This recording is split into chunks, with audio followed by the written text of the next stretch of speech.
Greetings, Ren Fair enthusiasts, and welcome back to Fair Life with Andrew McKee. And here we are, yeah. And hey, Damaris and Kurt and Jan and Fugly.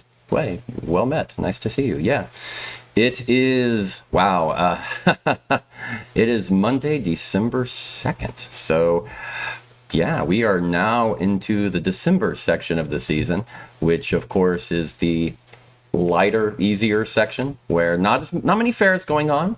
Few Dickens events, few Yule events, but not many fairs. And it's going to be like that until, well, the beginning of January, pretty much. We're on the tail end. I have one more weekend of fair for the season coming up, and then next weekend will be the last weekend of fair life for the year. I'll be taking a few weeks off as I go visit my parents for the holidays and relaxing a little bit and, doing some crazy stuff like sleeping all day on Monday. I tried to do that today, but I didn't quite make it. But I did sleep a lot, which I probably need. And hey, Kevin, thanks for joining. Wow. Last day of the 6-day weekend. Not bad. Okay. Interesting. And yes, you are right, Fugly. It is a Cyber Monday. So anybody who is trying to get some of those last second deals from Black Friday, this is the day. They keep extending it and going crazy with it. And I have seen it. It is it is interesting. I already got everything I need for the road a few months ago, as when I started this whole road life thing. So I did not purchase anything. I don't know. Did y'all get anything for Black Friday or Cyber Monday? You are not kidding. Yeah, Damaris, sleep is very nice. It's one of those things where I often question why I did Monday for Fair Life. I sometimes think I should have done Tuesday, but at the time when all this started, it made sense. It seemed like the best solution because other events seemed to be going on Wednesdays, Thursdays, Fridays, and I figured later in the week I'd be getting ready for the weekend and traveling. Not really worth it. Oh, no for you, Jan, and junk for Fugly. Okay, so I don't know if that means that there was just junk or you actually bought junk, because believe me, that can happen. They really try to force some, put some deals on items that maybe aren't selling too well. I've noticed that. It can be a little annoying. Oh, yeah. Oh, hey, okay, Kevin got some stuff. New pillows, new knife block. Okay. Some router bits. Yeah, okay. So just a few things for regular housework. Hey, I get it. And hey, pillows. Ooh, I just got some of those a couple of months ago, and I have been enjoying them thoroughly.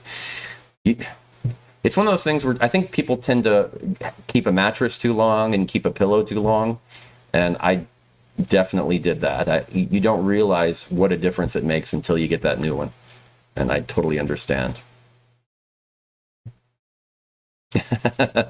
Well, thank you. I appreciate that concern. I think it's worked out okay because it's an interesting time, to be sure.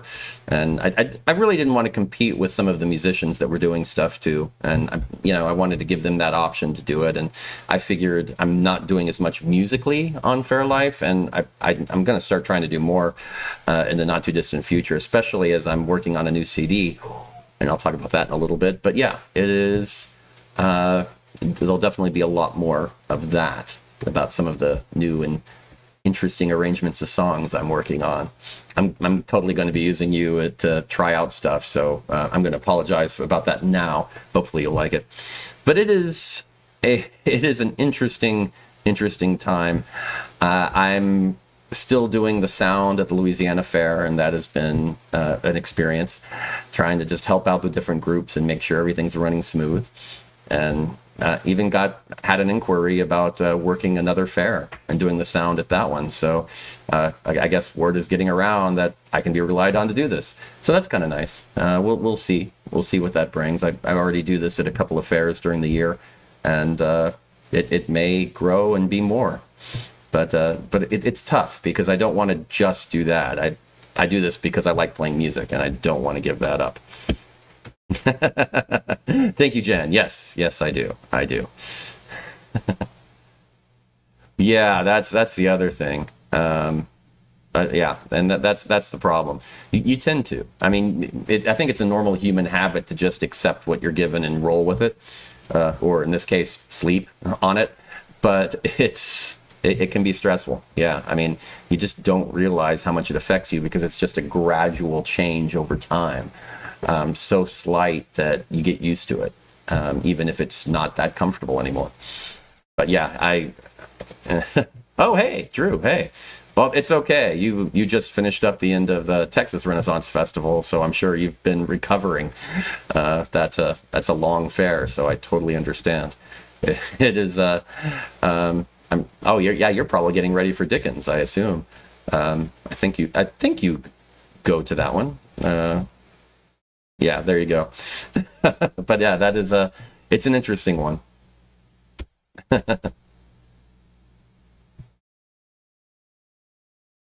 Oh, no, not going to Dickens? Okay. Yeah, you're just kind of in that, and I'm spent. After a long year, I totally get that. I totally get that. Yeah, okay. Yeah, too tired. Exactly. I understand completely. Oh, wow. Wow. Yeah. Okay. You're making the big change. I appreciate that. So yeah, definitely important. But yeah, I think the mattress sales normally are on, Memorial Day and kind of the Labor Day and some July the 4th stuff. That's usually when they have those. But yeah, you never know. Good to keep an eye out. But pillows, good plan. Uh, I One thing I'm going to be working on over the next few weeks is trying to work on some website stuff. One is to finish updating a website for Alacia, who unfortunately I don't think is on tonight, but she's working on some stuff. But hopefully we'll be back either next week or at the very least next year. But getting a website together for her, but also updating mine because my website, I've always had a few issues with it, and I'm going to be working on that. And the Life's a Faire website, trying to get that updated. So that's going to be one of the projects I work on in the next few weeks and trying to make that work well again. So keep an eye out for that. Then, oh, yeah, one thing I did do, I guess I did purchase something last week. Not for Black Friday, but I did get something. Here's a little, you can see it's just looks like a little, I don't know, keychain attachment kind of thing. And it's a recording device. Has a good recording quality similar to a good cell phone mic. And it just has a 64 gig drive in there, and you can record audio at very, very high quality.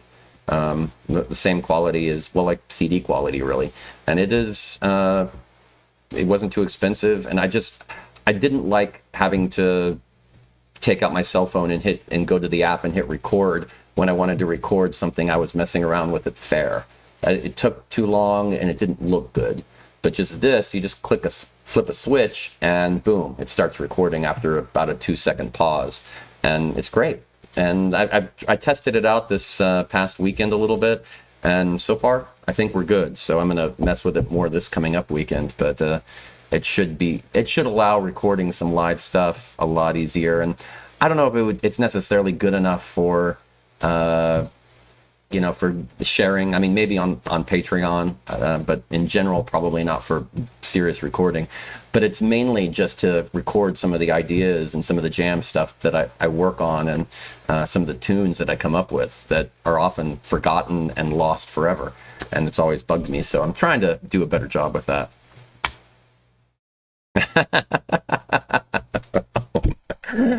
No, I'm not. No AI, Andrews. Sorry.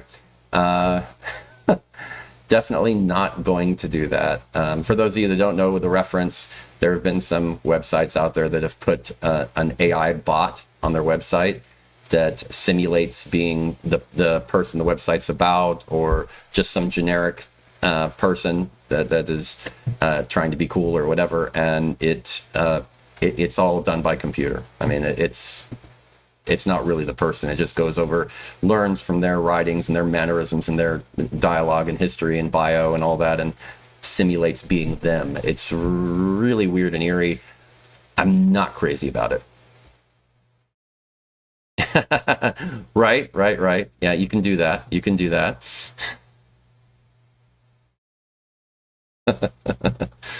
Yeah, thank you, thank you, thank you. I appreciate that. That somehow makes me feel better. Yeah, I that's just too weird and icky. I don't want to be a sci-fi movie on my website yet. I'm okay holding off a bit on that. Very much so.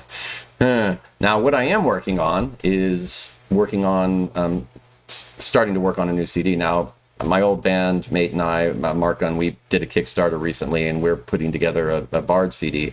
But I'm also in the early stages of a new CD for myself. I want to put together a Faire CD, strictly about Ren fairs. You know, the songs you would hear at a Ren fair, and I'm taking an interesting approach. So we'll see how that goes. I'll have more to say about that in the not too distant future, but definitely going the musical pen route and doing digital downloads. And I'm going to host the files myself. I haven't been too crazy about some musicians just throwing it together on a Dropbox link or a Google Drive link and letting people download it that way. I mean, you can do that, but I want a little more flexibility and you know, to an extent, control. So I'm just going to set up hosting and get a web page for it, and with a passcode that people can get into it, and they can see all the different formats that they want, and they can stream it and play it there from the website. If you want to play the song, you can download the entire album in any format you want and do that. Actually, that's a good question. What if you were downloading an album or a song from somebody, what format would you want? Or do you even know? I'd be curious about that. And yeah, I will be hosting it. So yeah, I'll be hosting it. I'll be getting separate hosting service and setting it up and just doing it myself. I worry about stuff like Bandcamp and others because you can set everything up with them, and then they fold, they close, they get bought out, they change their terms, and what you set up before doesn't work anymore. And I want it to be as much as if somebody buys it, they have access to it now and 10 years from now. So that's kind of the approach I'm going. Bandcamp is certainly helpful, but it got sold to a corporate entity a year ago or more, a year and a half ago now. And they haven't changed much since then, and people are kind of worried about their future.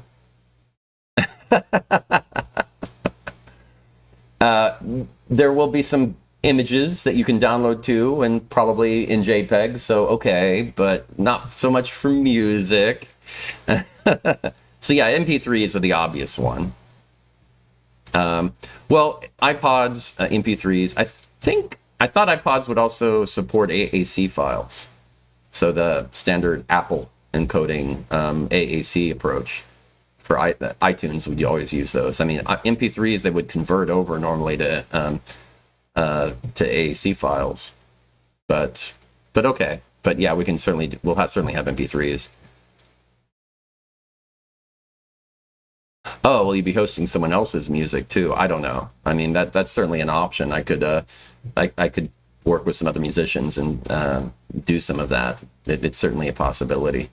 Once I get a setup in a format that I like, I mean, it kind of, it's not difficult to set up someone else or something else on there.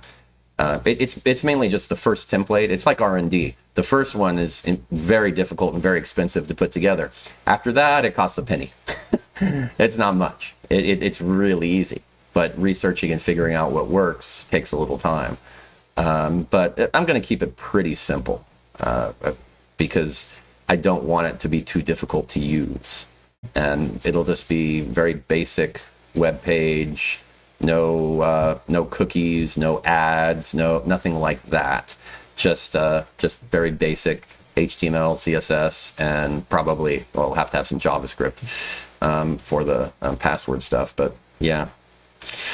Vinyl, I don't know. I mean, people have asked me about vinyl before, but I mean, my biggest problem with vinyl is right now I'm living in my car. I mean, it's a little more difficult with merch, and I don't want to go crazy with that. I mean, I'm going and staying at Airbnbs and with friends and family and all that on the road, but I've got limited space. So honestly, right now, that's more the restriction more than anything else. Size of vinyl is just a little much. I mean, I could just get a few and have them in case, yeah, just to have as like a teaser type thing, and I might sell one or two, but I don't know. I don't know. Maybe I'm wrong. Maybe they'll be more popular than I think. Oh, I saw her. You tried, but I saw you sneak in. Yeah, and that's one of the reasons I want to make it just what I'm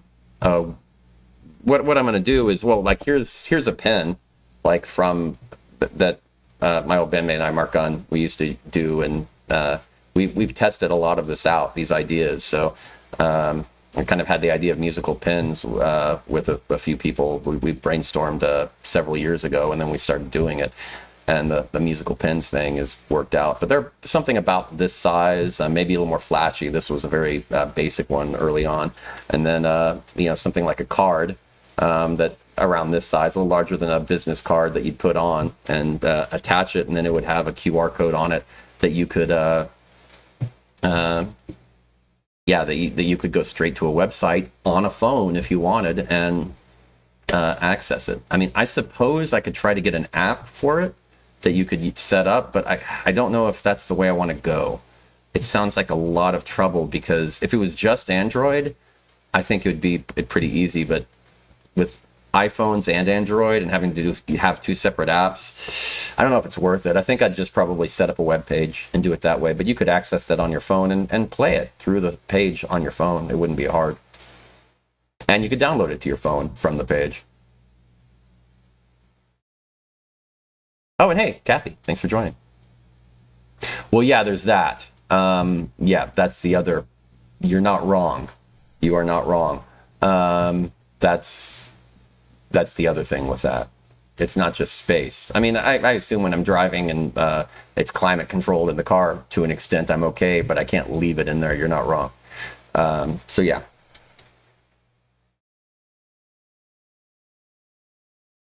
The first one, P-I-N, pin, lapel pin. You see the little things in the back?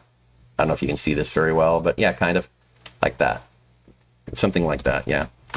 But more set up to be the trick with pins, I think, is you need a good design, and I'm not a graphic designer. I'm at my best maybe a desktop publisher. I can organize some stuff, but design, no. I can come up with ideas, but not that. You go to somebody else unless you're really good at it, or want to learn to be good at it. So I'm working with a designer, and we'll come up with a really good design for the pin and good colors, and it'll look good, and people will want the pin even if they don't care about the music. That's kind of the goal. It's independent, but it's also related. It can be. So they look at it, but if they want the music, they're like, oh, the pin's cool too. I get both. And that's where the goal. That's where you make it. And yeah, I totally understand. Apps can make it easier, but it also fills up your phone. And if you want a simple Spartan setup on your phone, those can get out of control really quick. So I understand.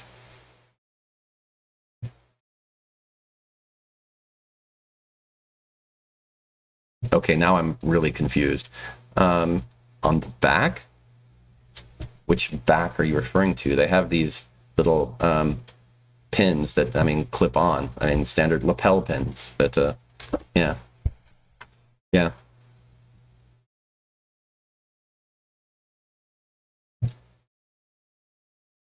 Right. And you can do that. And I've seen some people kind of try to make their own, and you can go that route. But I'm definitely, I think it just depends on where you want to go with it. I'm a fan of going the professional route as much as you can, really. It's tough. It's tough to figure out the line there. Oh yeah, don't worry. There will be a link. I didn't specify that. That was my fault. I like having a QR code as an option, but I don't like having it be the only option. That's bad, because you're right. There are a lot of situations that it's not workable, and And sometimes it can be, yeah, if you don't want it on your phone, you want it on your laptop. Well, what? You download it on your phone and then transfer it to your laptop? I mean, that's not worth it. So yeah, there'll be a simple web link too. So, and by two, I mean as well. So don't worry. I'll have it set up like that. Yes. Right. What you do is I'm not sure if you're kidding or not, but if you're serious, yeah, it's a link that's on a card that you have for the pin attached to, and then you can download the music from the link on that.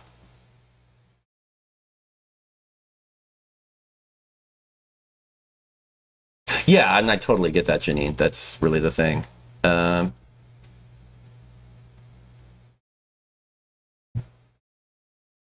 so yeah. I mean, maybe I didn't make it too clear for Fugly, but yeah, the pin is attached to a card that you put together, and it has a QR code on it and links, and so you can go to the website and download the music in all these different formats. So maybe I set it up a little. I didn't word it well for people, but that's the idea. Ah, okay, you got it. Cool. That's it. Yeah, I've kind of talked around it a bit, so I guess I didn't make it clear. Oh, that. Okay, that's what you're referring to. Now it all makes sense. Yeah, you have those pins that have a USB drive. Yeah, it's not like that. USB drives, I think they're really good for compilations, where if you're selling all of your CDs, if you have like 3+ CDs, and you can tell people, hey, you can get this USB drive, it has all of them. And people tend to like that, but just for a CD, I haven't had much luck with that, and I haven't seen other people have much luck with it either. Compilations are generally, I think, better for that. For some reason, people look at USB drives and they look at it as more of a tool and not as an art form. It's not as, they don't have, it doesn't seem to have the same worth to people.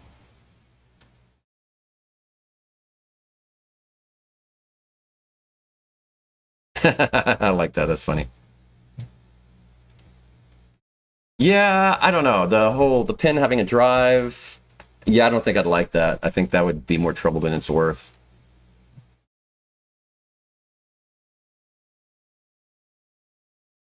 Yeah, fair enough. And you can always just keep the pin aside and give it to somebody else or not use it at all. I mean, the idea is to have different things that at least hopefully they want one of the things and the other thing is bonus. Um, yeah, I mean, I guess you could always. I mean, I guess I could always make a magnet version too, but I don't know if that would be. I'd have to see if there seemed to like a lot of interest in it. I might have that option, but I don't know if I don't know how many. I haven't seen many people interested in that. Um, I may look into it. That's an interesting thought. You're not wrong. You're not wrong. But there are still plenty of people that use it. It's surprising. It is surprising how many people. Then it's holding on, and it's starting to even get a little more steam than it used to. There have been upticks in CD interest. So we'll see if that translates into more players being produced and sold.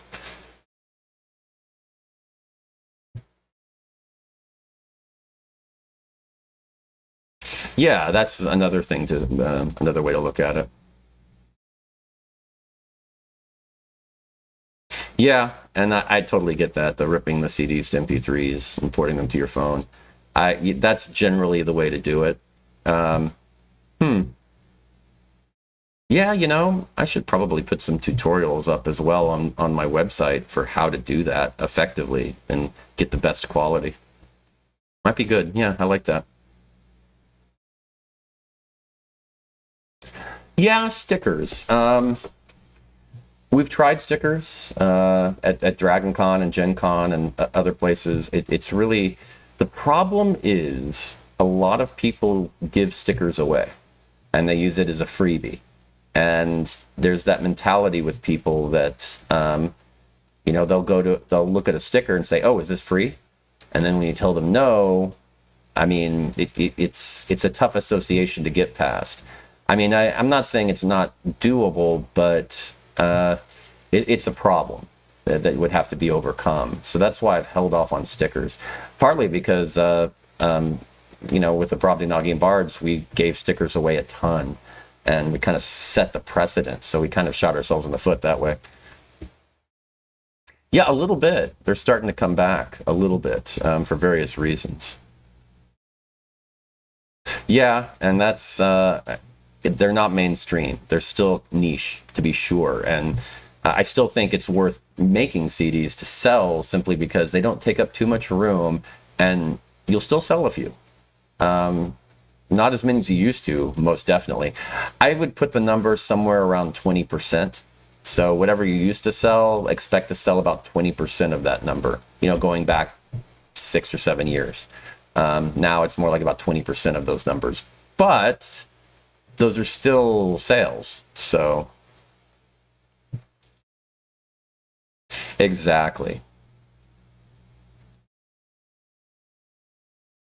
And that sticker, I mean, that's one of the things. I mean, it's good to have options because everybody's different. Some people like them, some don't. I don't necessarily see it as a positive or a negative. I think it's just it's just an option.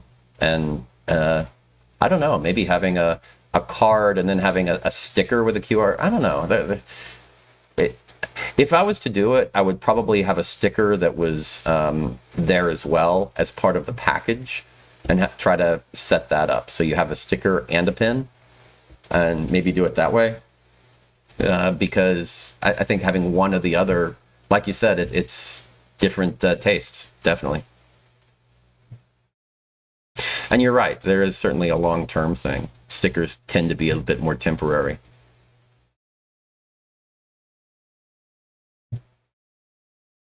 That can be a problem. I mean, sometimes some music services will temporarily download the music so that you can play it when you're in the dead zone, but eventually you run out of it. So too bad. Yeah, I know. Not that good. Not that good.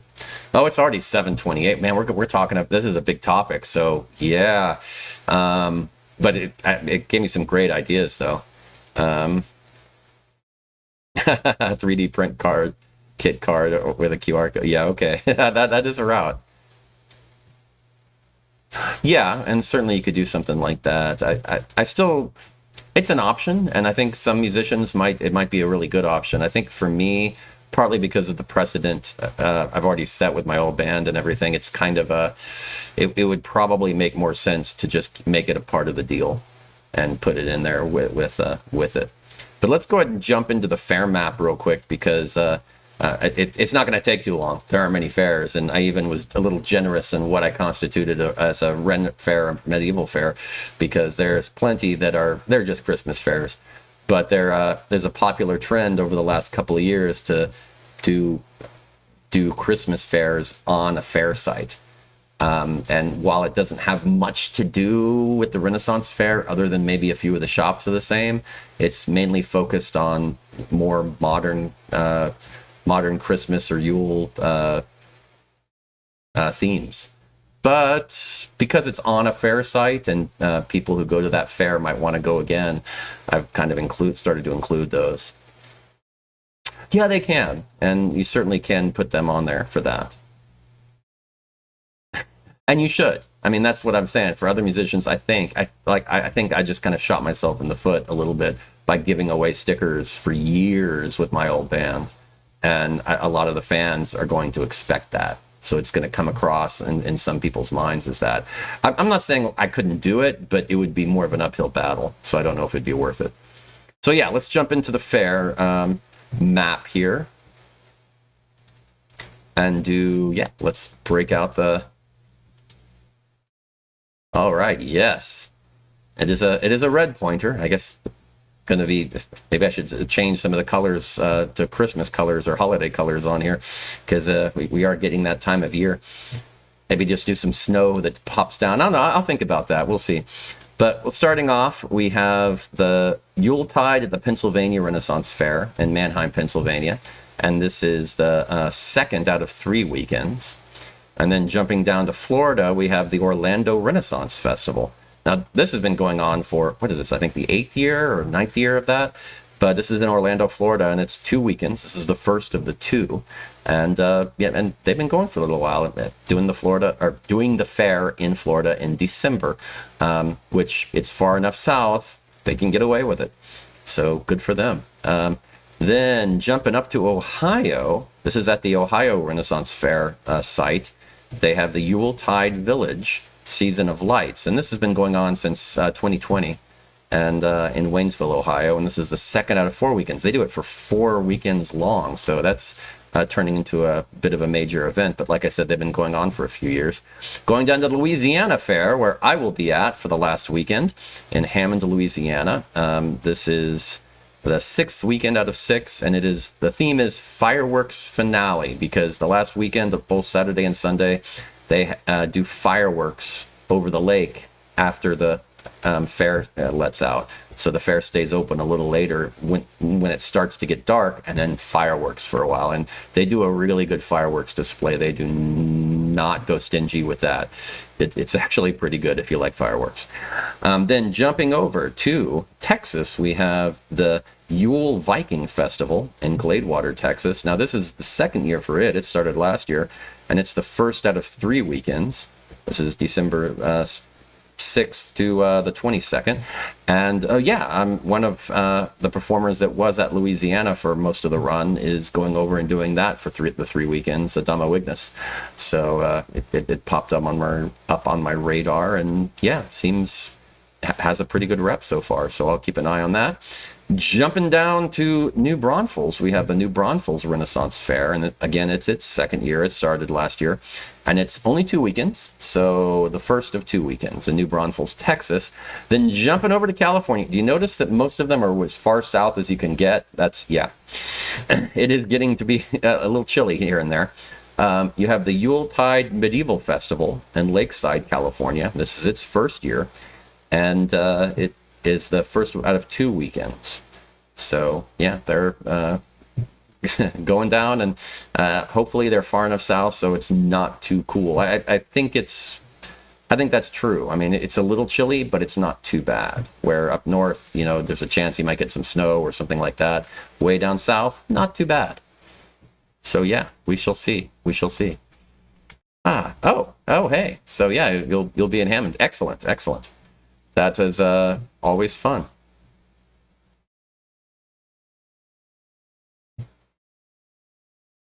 Oh, I like that. That's a good idea. Definitely. Yeah, definitely like that. So yeah, okay. Excellent.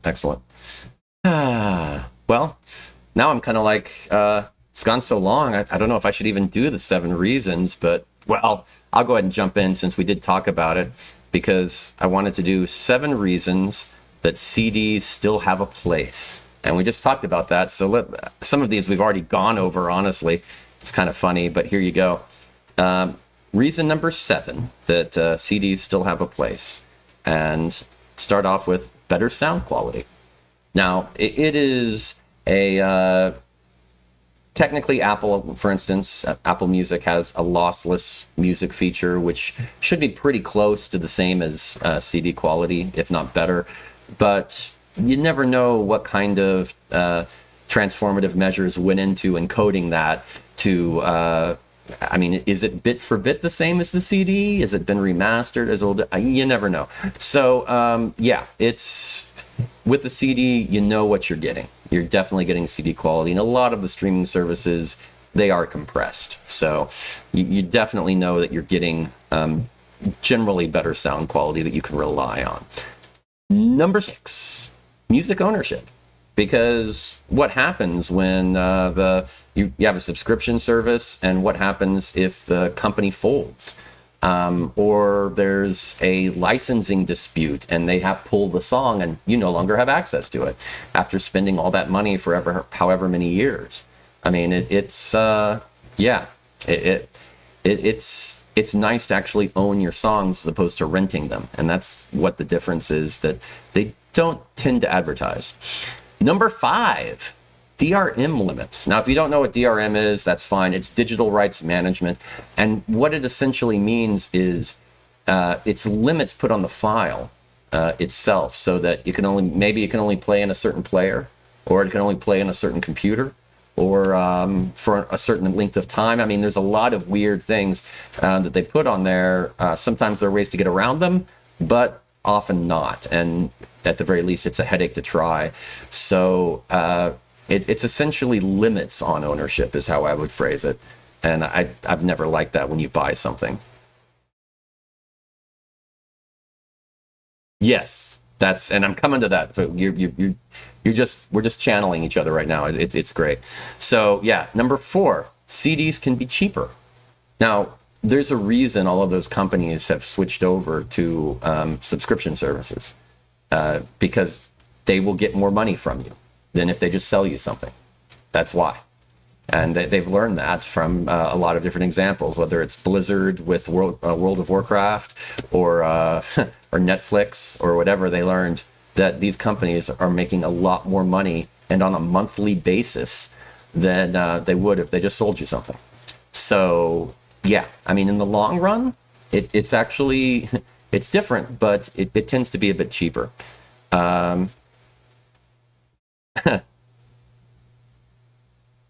Oh, right. Right. There have been a lot of problems with some of those services. You're not wrong, where things change and there are errors and glitches, and yeah, you definitely aren't wrong. Number 3, access to original mixes. You know, for a few decades now, remixing audio has been a huge popular way to try to sell new versions of songs to people. It's like, ooh, newly remixed and remastered version of this popular song. And now you should buy the new album. So they do that, but they want you to ensure you buy the new one, so they tend to restrict how easy it is to get the original version. Sometimes you can't find it anywhere online, or in stores. It goes away. I mean, if you either find a used copy of the album or the CD, or you don't have it. And they did that a lot with the Beatles songs, and all. It was crazy. So it can be a very different sounding song than what you're used to. So having that archive of how it originally sounded when you first heard it and liked it is handy. But now you're just beating me to all of my points, Fugl. You're just jumping ahead. But we're on the same page, definitely. Yeah, there is that. Always true. I do like that aspect. Number 2, they're collector's items. I mean, you're right. It's not, you don't have to go online and view album art and liner notes like Kevin said.